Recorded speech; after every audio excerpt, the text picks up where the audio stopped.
کہ وہ شخص انتہائی گنہگار اور اللہ تبارک و تعالیٰ کا بہت ہی بڑا نافرمان بندہ تھا۔ اللہ تبارک و تعالیٰ کا ایسا نافرمان تھا کہ اس کے گناہوں کی وجہ سے، اس کی حرکتوں کی وجہ سے گاؤں بستی والوں نے اسے گاؤں سے باہر نکلنے پر مجبور کر دیا۔ گاؤں والوں نے اسے کہا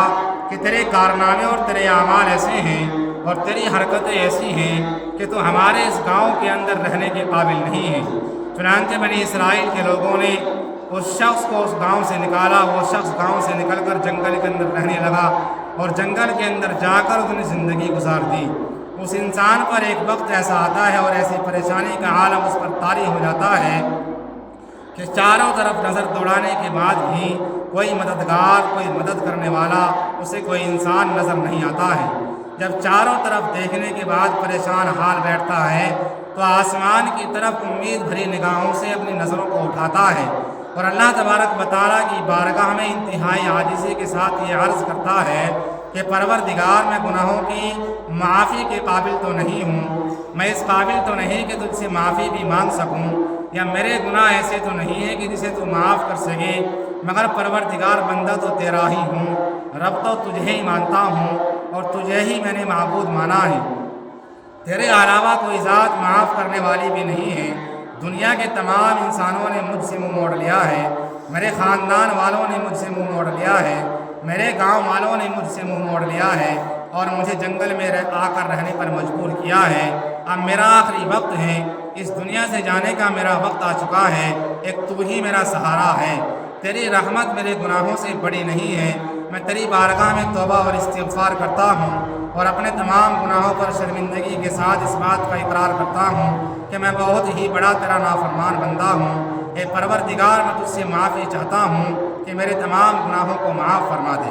کتابوں کے اندر لکھا ہے کہ جیسے ہی اس شخص نے توبہ کی تو اللہ تبارک و تعالیٰ کی رحمت فوراً جوش میں آتی ہے اور اللہ تبارک و تعالیٰ کی رحمتیں اس شخص کی طرف متوجہ ہوتی ہیں اور اللہ تبارک و تعالیٰ اس شخص کی توبہ کو قبول فرماتے ہیں۔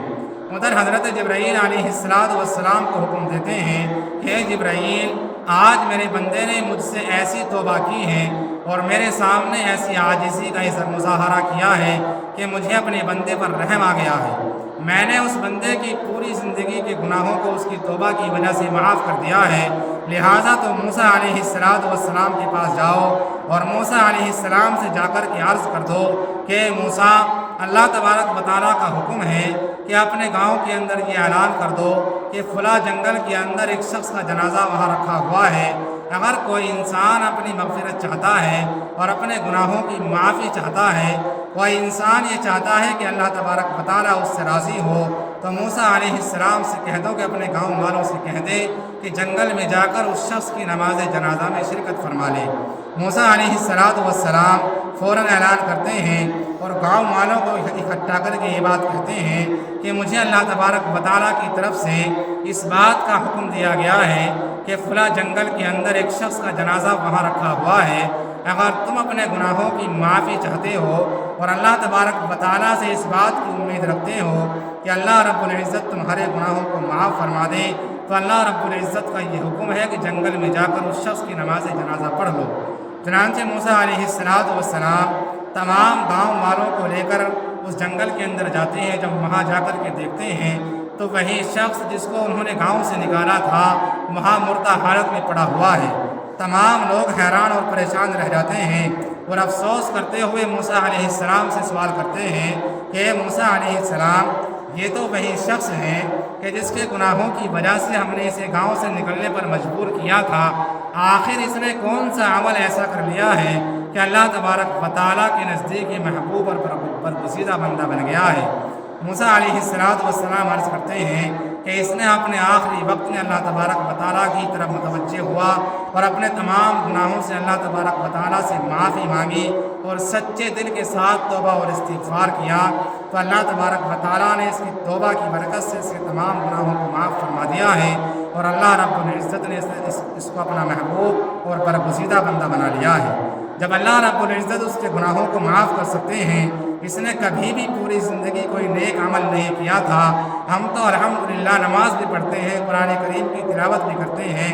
اللہ تبارک و تعالیٰ کا ذکر بھی کرتے رہتے ہیں، تو امید ہے کہ اللہ تبارک و تعالی ہمارے اور آپ کے گناہوں کو بھی معاف فرمائے گا۔ اس لیے زیادہ سے زیادہ توبہ اور استغفار کا اہتمام کر کے آج کی اس رات کے اندر اللہ تبارک و تعالیٰ کی بارگاہ سے توبہ کا پروانہ اور اپنی مغفرت کا پروانہ لے کر واپسی ہو۔ اللہ تبارک و تعالیٰ ہمیں اور آپ کو اس رات کی قدردانی کی توفیق عطا فرمائے، ریاکاری سے اور دکھلاوے سے ہم سب کی حفاظت فرمائے، اور اللہ رب العزت ہمیں اور آپ کو اخلاص و للہیت کے ساتھ اپنی بارگاہ میں حاضر ہونے کی توفیق عطا فرمائے۔